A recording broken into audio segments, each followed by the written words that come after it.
The 1-2 Cardinals have been plagued by slow starts. They are now the only team in the league yet to score points in the first quarter. Alongside former Cardinals quarterback Drew Stanton, I'm Dani Sureck. We're going to talk about that slow start trend and how fixable the offensive mistakes are on this episode of Card Stock, presented by SeatGeek.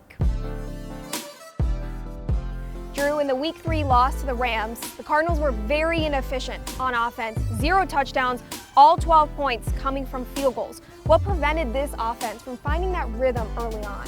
Well, I think it comes down to situational football, and that's something that is very correctable. You have a point of emphasis each and every day throughout the course of the week to really hone in on those things, right? So there's a little bit more attention to detail. You look at third down to start the game, to be off the field as quickly as they were, to go 3 and out 2 times, and then to see what the Rams did offensively, you start to dig a hole for yourself. Well, they dug that hole, but then they did a great job of trying to come out of it, right? They drove all the way down the field, still only down 13-0. If we take a look here at these plays, right, a very critical 2nd down and 5, it happens when they have an opportunity to get a touchdown. Kyler identifies what the coverage is going on. He knows he wants to get the ball to Zach Ertz here. He does a great job of holding the safety, trying to come back, and puts the ball high and outside only where it's catchable for Zach. Unfortunately, it doesn't amount to a touchdown. They come back down on 3rd down here. Now you have an opportunity again to see what's going on here. You see the matchup of what you want to do potentially for Kyler, as you know where the ball ends up here.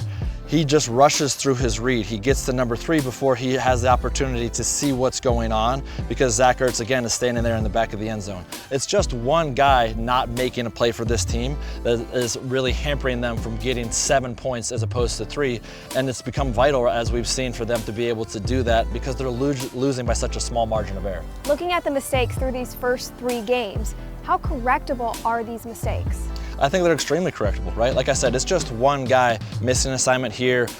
Again, schematically, it's all very sound. It's playing within the confines of the offense. It's understanding what you need to do on that specific play. And it's not just Kyler. It's not just the tight end room. It's not just the wide receiver room. It's a collective whole, right? When your screen game isn't hitting, and sometimes it looks worse because screens can either hit for a home run or they can look very poor. When you have 3 incompletions on screens, it's really hard to get that going. That helps to negate a pass rush. It does all of these things, right? But you look at that, when you throw the ball as many times as they did and to only have 4.5 or 5.5 yards per attempt, that's an alarming number. That's something that needs to change drastically for them to be able to have success and put more points on the board. Quarterback Kyler Murray threw a career-high 58 passes in the game, 0 touchdowns. If you're looking for a positive to grasp onto, though, 0 interceptions, 0 turnovers by this offense. That's something you could hold on to and carry over, work off of, Drew. Yeah, I mean, look, the attitude and the effort is there now, right? Something that was in question Week 1. Week 3, it's not in question anymore. You see guys like James Conner playing through injuries, guys that are battling and are putting their best foot forward. Hollywood Brown has a tremendous game, right? You're seeing all of these things, and everybody's waiting for DeAndre to come back. What they can do throughout the next 4 games to try and go get a win and then get him back in tune when he's back is going to be pivotal, but he's not coming back anytime soon. So Kyler did a tremendous job of not forcing things, of not turning the ball over. Again, it's so crucial to come away with touchdowns as opposed to field goals, especially when you're playing against good teams. So they did a lot of things correctly. It's just it didn't amount to a win, and that's how we're judged in this league. Cardinals got their first win of the season on the road. They'll try to do it again this week when they head to Carolina to face the Panthers. That's a 1:05 kickoff. For Drew Stanton, I'm Dani Sureck. Thanks so much for tuning into this episode of Card Stock.